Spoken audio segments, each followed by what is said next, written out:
Eh, Baik, selamat malam Pak Rufman. Jadi di sini saya ingin membuat video pembelajaran mengenai materi yang saya sudah pelajari di semester 1, yaitu pengantar sistem informasi. Jadi sebelum saya memulai video pembelajaran pada malam hari ini, perkenalkan, saya Tania Wilandi Putra dari Prodi Sistem Informasi. Nah, di sini saya ingin menjelaskan apa sih itu sistem informasi.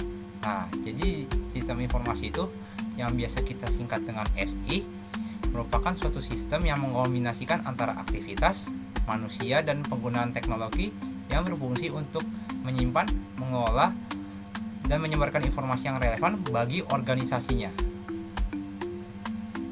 Nah, jadi di sini aku ingin menjelaskan bagian-bagian sistem informasi. Nah, di dalam sebuah sistem informasi itu pasti ada sebuah bagian-bagian yang terpenting.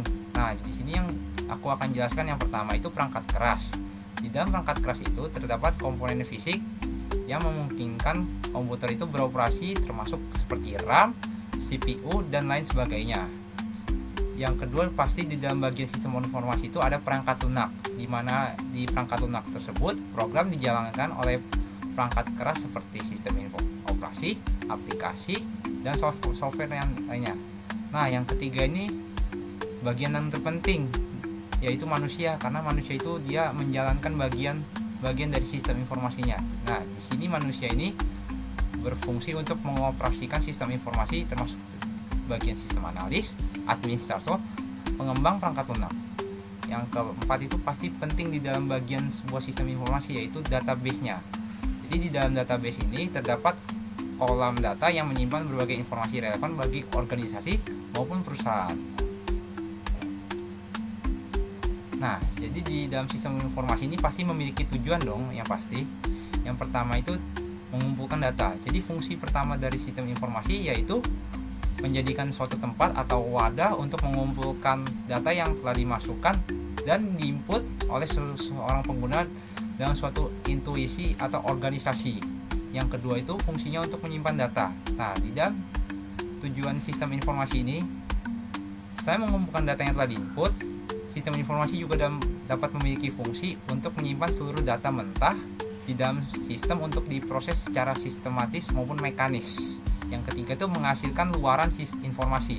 Nah, di dalam sistem informasi, setelah semua jenis data yang telah tersimpan dalam periode tertentu, maka sistem informasi akan berfungsi untuk dapat menganalisis data sehingga menjadi iuran atau output informasi yang sesuai dengan kebutuhan organisasi di dalam sebuah perusahaan.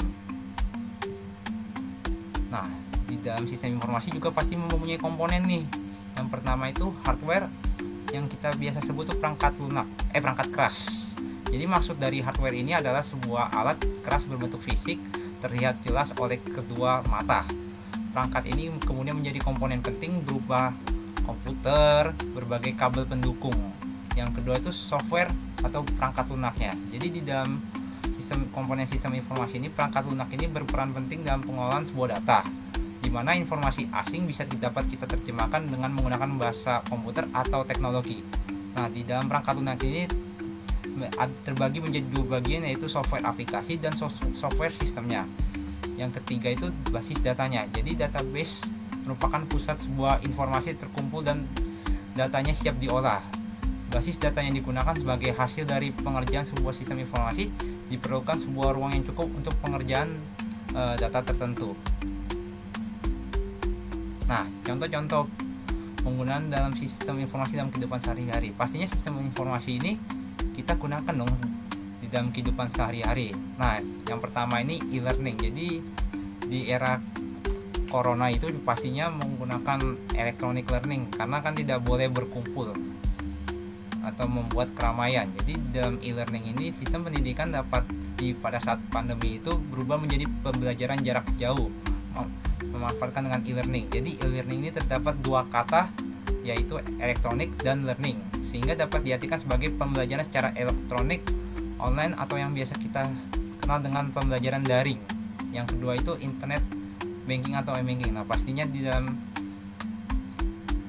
internet atau e-banking ini kan pasti diperlukan dalam kehidupan sehari-hari secara sederhananya internet banking itu bisa disebut sebagai perbankan elektronik, dan bentuknya atau data ada bermacam-macam. Misalnya kalau kita belanja, kita tidak perlu lagi menggunakan uang cash atau yang segala macam bentuk ribet, jadi cukup aja menggunakan pembayaran seperti QRIS atau via transfer.